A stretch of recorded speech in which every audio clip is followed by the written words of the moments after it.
Hey, I'm Daryll. And I'm Greg. We're on a journey on the long and winding road to share with you the glorious gift of music. We've had the privilege of making a lot of friends, and now we finally have the chance to sit down and have a conversation about their long and winding road and share with us the glorious gift of their music. So, relax and rewind it back. on that note, here's On That Note with Daryll and Greg. What's up, guys? Hi, guys. Welcome back to another episode of On That Note with We're- Daryll and Greg. We're on episode 8. It's the 8th episode, is it? It's the 8th episode. It is it? It's the 9th episode. Well, we are very excited today. We have And very professional. we are very excited. We have a group from Nagaland, from Kohima. A group of siblings. A Don't group of forget siblings. Siblings. Siblings with beautiful voices. They've been doing this for so many years. They already have so many songs out. They've done a lot of tours. They've visited a lot of countries. They've visited a lot of places. And we're so glad that they're with us. And They're like the Jackson 5 of the Northeast. yeah, Right? yeah, Northeast yeah. India, in a way, right? And these guys have used a contemporary tool, contemporary vehicle to take the folk sounds from Nagaland forward, and they've infused a lot of beautiful chants and work songs and instruments that have been a staple, I guess. Now we're so used to the music now, but these guys have done a lot to take that forward. We're so happy to have them here, guys. Everyone, Ladies and gentlemen, please welcome Tetseo Sisters. Hey guys, welcome. Hi. All right. We're so glad to have you guys here. We have Mercy, Kuvelu, Alune. Thank you so much for coming. It's so nice to have you guys here. I believe we're missing Azi. Azi. She's part of the Quartet. Yeah, and we're missing Mhaseve, Tetseo, who's also your producer He's and not your a brother. sister, but he's a brother. Yeah. And he's a part of the sisters. Yes, So, he's the brother producer who prefers to let his music do the Do the speaking. So speaking, yeah, right. he's not Epic. with us today, but he is definitely here in spirit. Nice. And thanks for having us on. This is so much fun. Thank you. So we are let's jump right into it. You guys come from Kohima. So tell us about the beginnings of the Tetseo Sisters. I read once that you guys started singing when you were kids, when you were little kids. Yes. Yeah. So, We all started when we were very young. I think it started by Mercy and Azi. Right.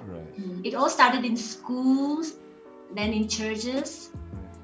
So, I mean, in the Northeast, everybody sings, right? And of course, even in Nagaland too. And the five of us, we belong to different generations in a way, because some of us are 80s babies and some of us are 90s babies. So we started in the late 80s, early 90s, and Azi and me primarily were the ones who were singing first.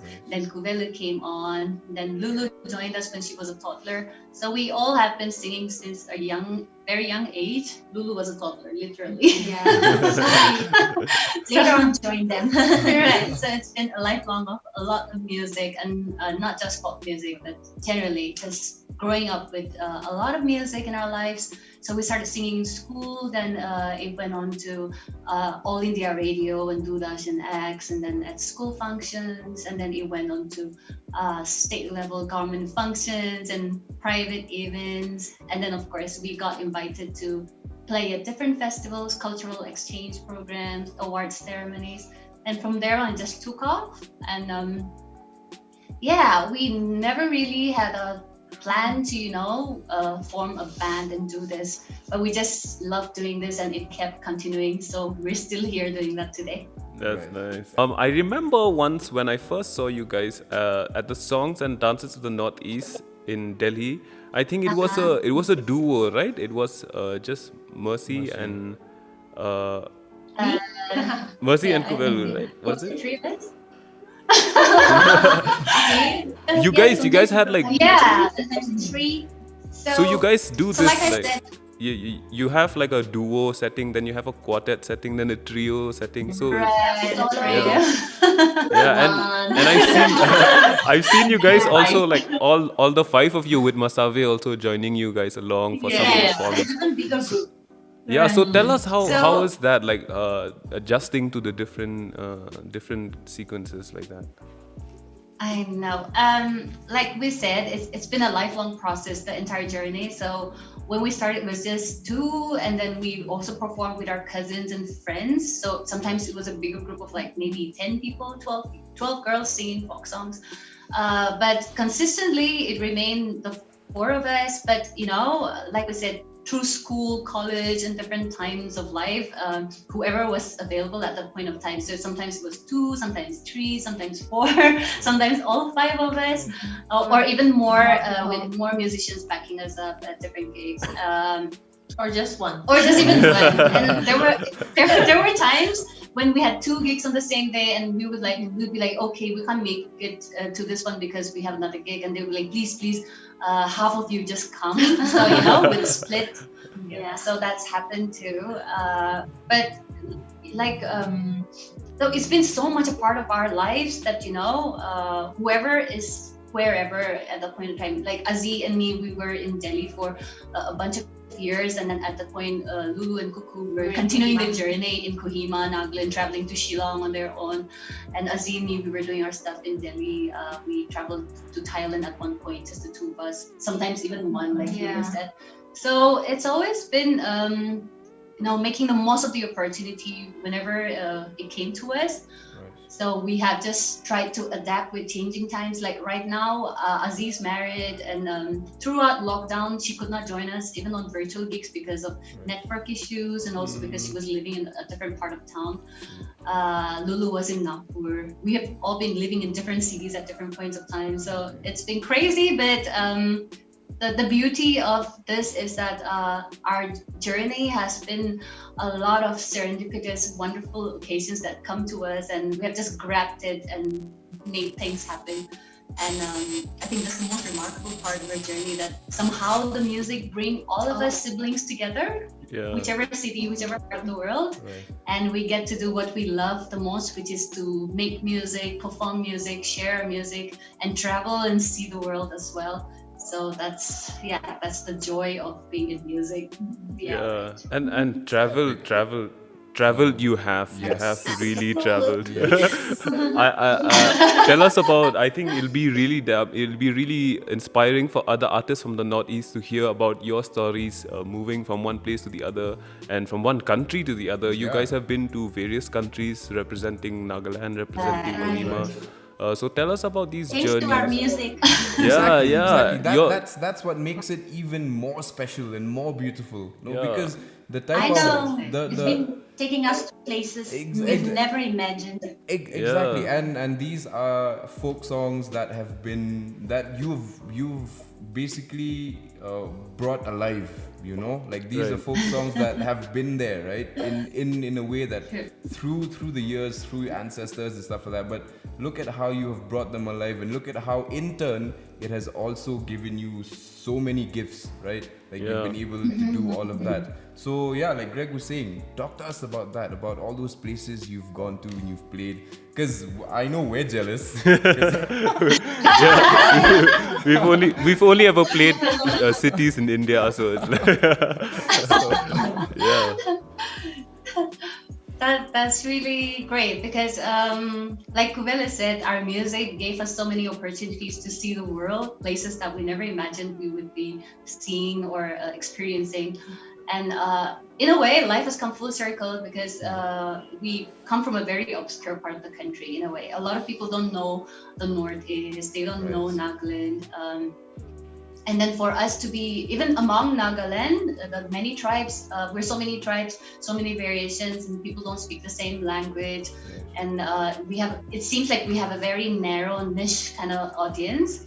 But what has really worked out for us is that learning our past and then embracing it and celebrating it has allowed us to share those beautiful, precious gifts with the rest of the world. And from a small town in Kohima, we branched out to performing at international events, and of course covering so many events throughout the country.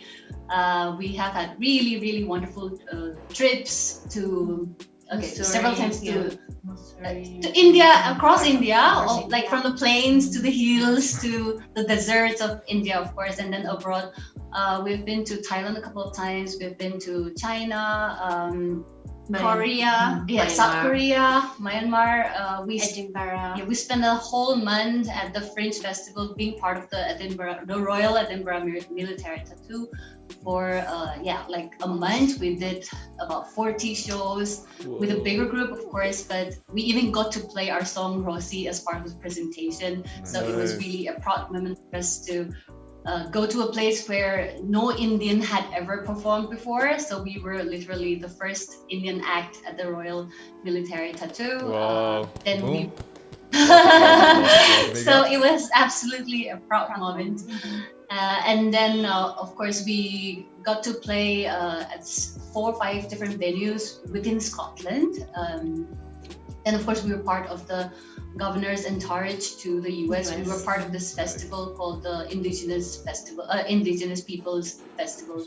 And that was absolutely fun too, learning about the Native Americans, their culture. So it was also sort of a cultural exchange where we got to talk about our own indigenous culture and presented songs and dances and finding common grounds. So I think one of the most beautiful part of our journey is to be able to share that music to different races, different tribes, and find that commonality, because through music somehow we all connect.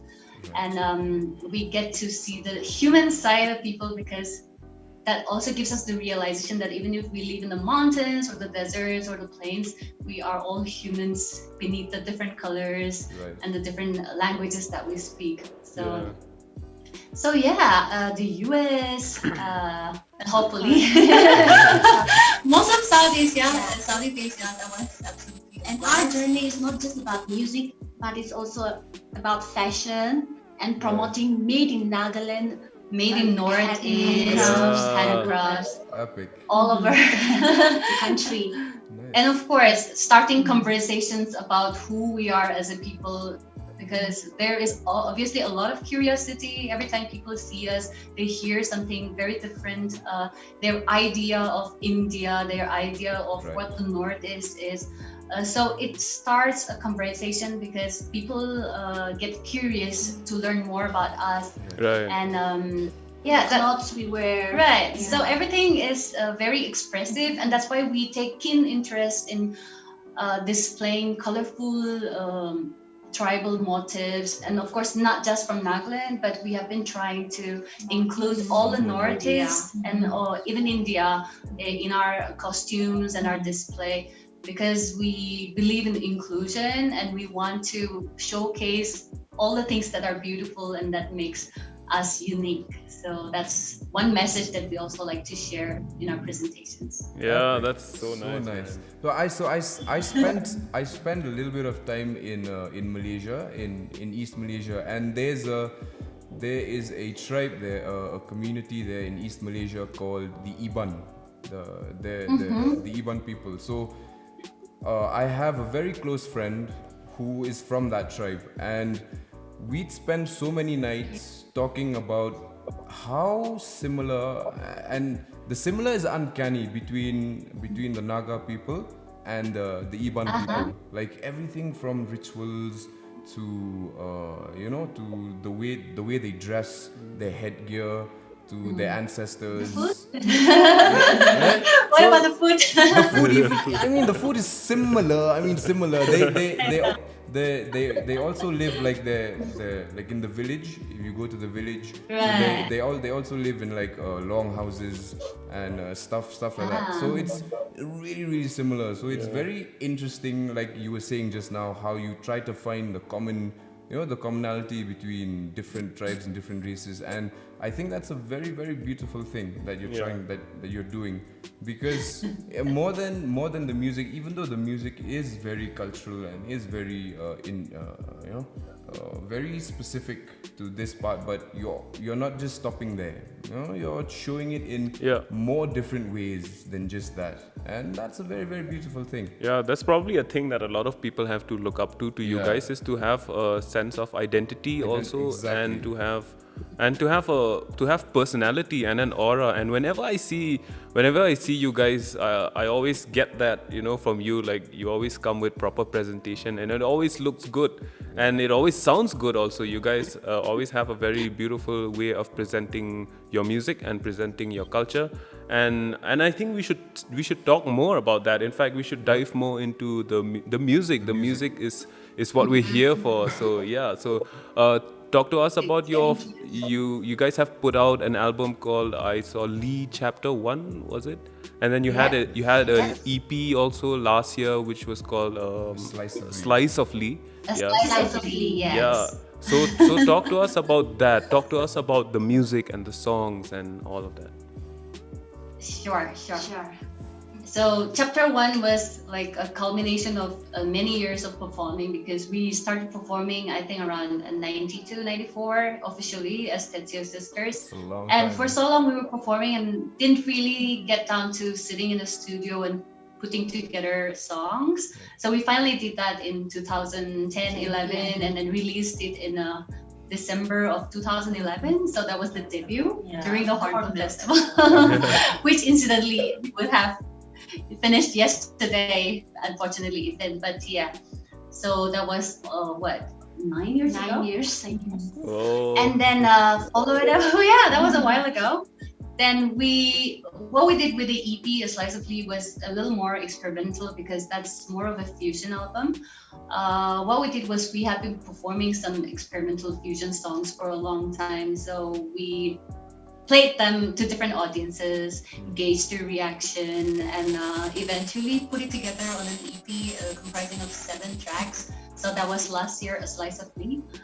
So A Slice of Lee is more reflecting our own musical growth and the kind of music that we listen to. I mean, we're 5 different individuals sitting together and making music. So obviously different influences and different tastes and different opinions, and of course all of our personalities coming together to culminate in something. So it's a body of work that moves slightly away from the first album, which is more of a traditional compilation, because in a way it's a documentation as well of the journey, plus the songs that we learned as children and began performing.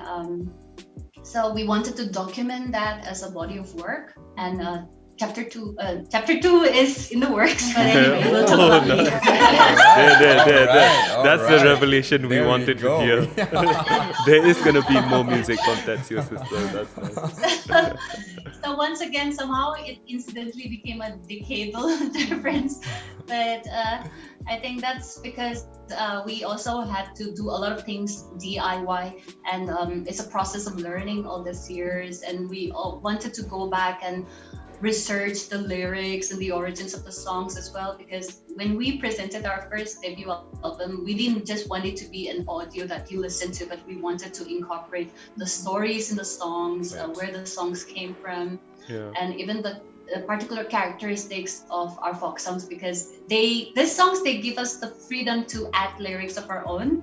So that was again an adventure for us, because we got to experiment even in the traditional melodies. Well, the melodies were made intact, but we have absolute freedom to add different dimensions and layers to the song. So that's why it took time, but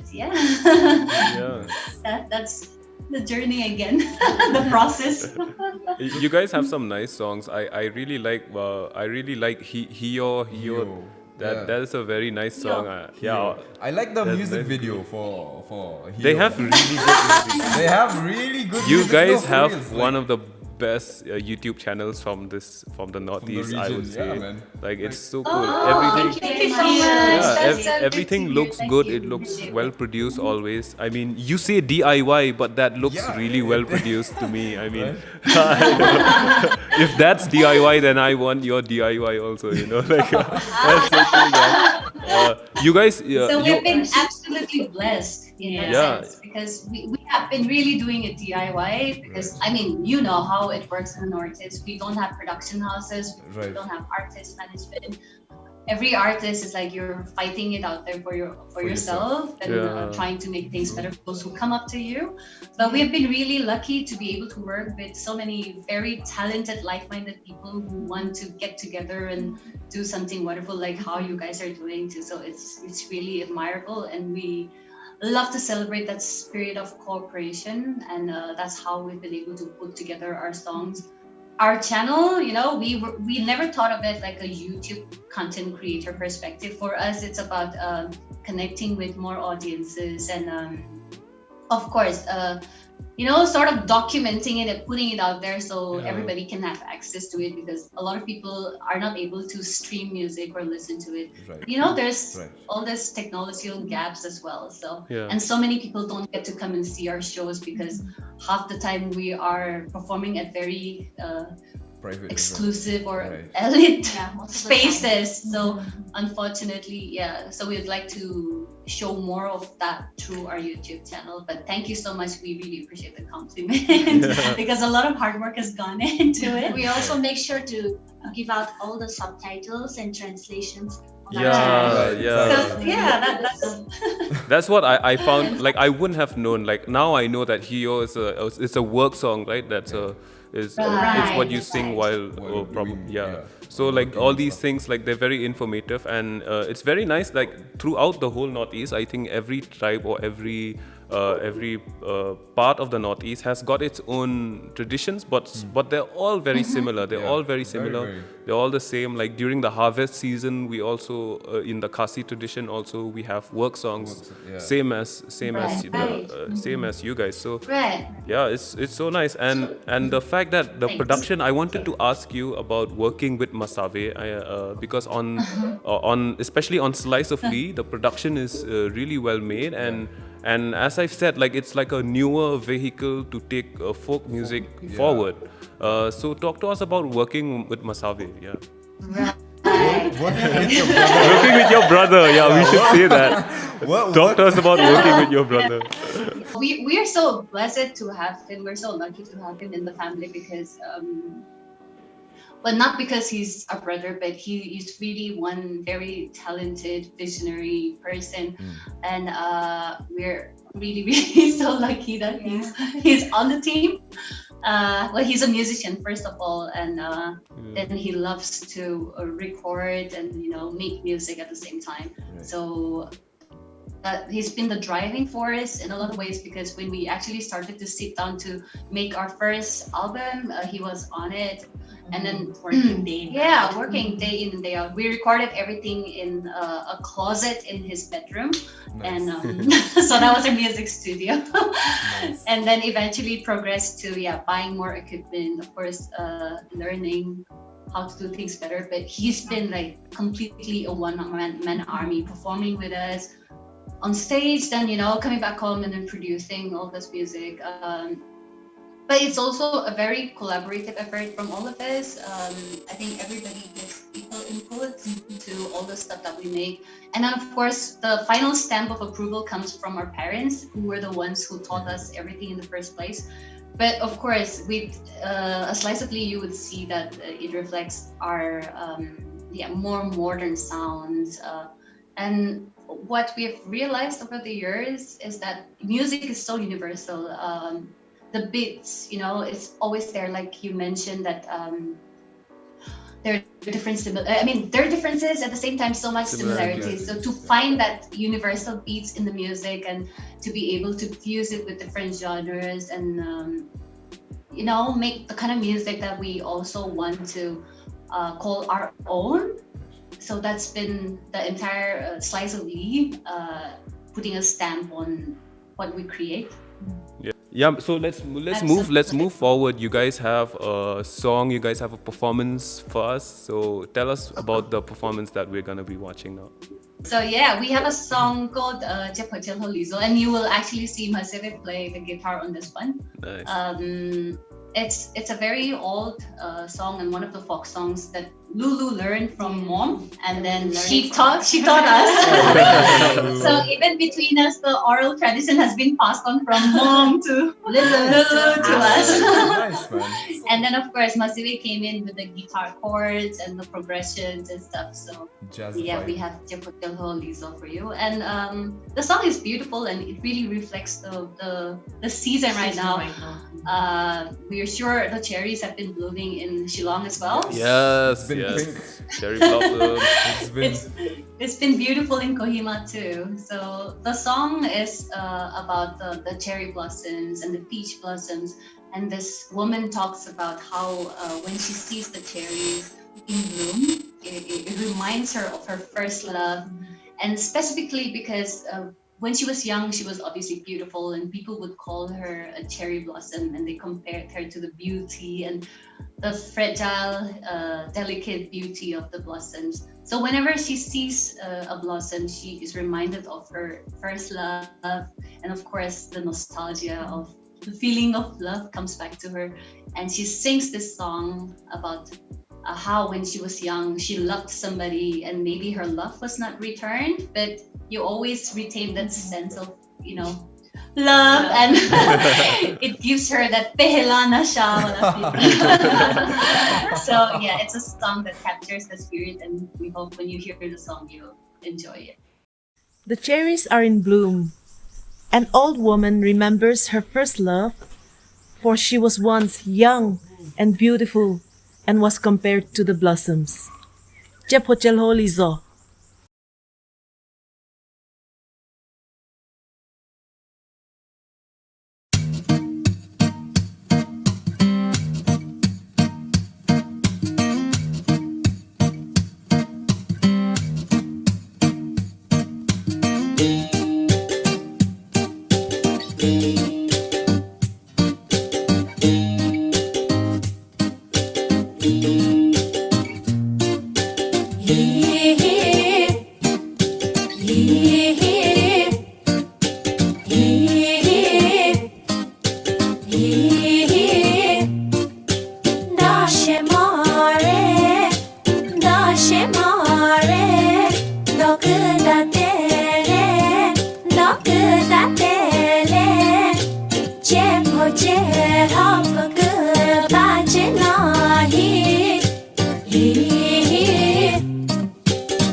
And welcome back. That was the Tetseo Tetseo Sisters with a very nice song. You had Mhaseve there playing Featuring acoustic Mhaseve, guitar. yes. So the song is about cherry blossoms and comparing the beauty of you just said it was like, you explained it better than I will ever do so. So let's move on. Let's move on. Let's keep this fun. It's so nice having you guys here. Let me just say, first of all of you look very beautiful right now, well presented, and I think you're as the shows or the music videos. Same goes for doing an interview, right? Like you have to look your best in an interview, and that's so cool. And so let's move on to. I think we have a segment, a rapid fire segment, which we always do with every band and everyone who comes on, and we'll do the same with you. And you guys have 5 seconds to answer each question. There'll be 6 questions. 6 questions. Yes. All right. So. Is there a prize? Is there a prize for the best? My apologies. We will not be sending gift hampers. Special shout out. And then they're like, we won't play. We them. won't answer. Yeah. Sorry. All right. So let's get into coffee it. is too long. The next time we come by. Yes. There we go. That will be the gift. Yes. All right. Are you girls ready? So you girls can answer one after the other. All right. Oh. Okay. First question. Who is the favorite artist you have worked with? That's a tough one. Oh no, we can't name names. We have really enjoyed all our collaborations. Every experience has been different. So And we're looking forward to more. Very diplomatic. I like it. Yeah. I like it. It's the truth. Yeah. All right. Second question. What is the best venue you have played at? for me, South Korea. Okay. I love the performance we did at Woodstock, the Musir Mountain Festival in 2013. That was fabulous. I love that as well. We got a standing ovation. So it was very memorable for you. And then Jimbara for me. All right. Okay. There we go. What is your favorite song to play live?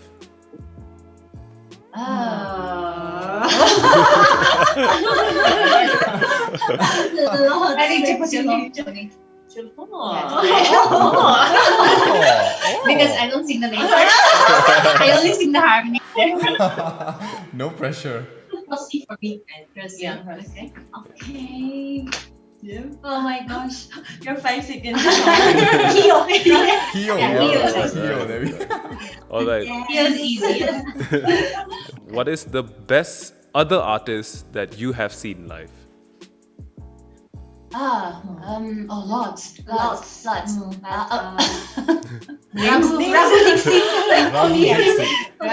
Swart, I love Taba.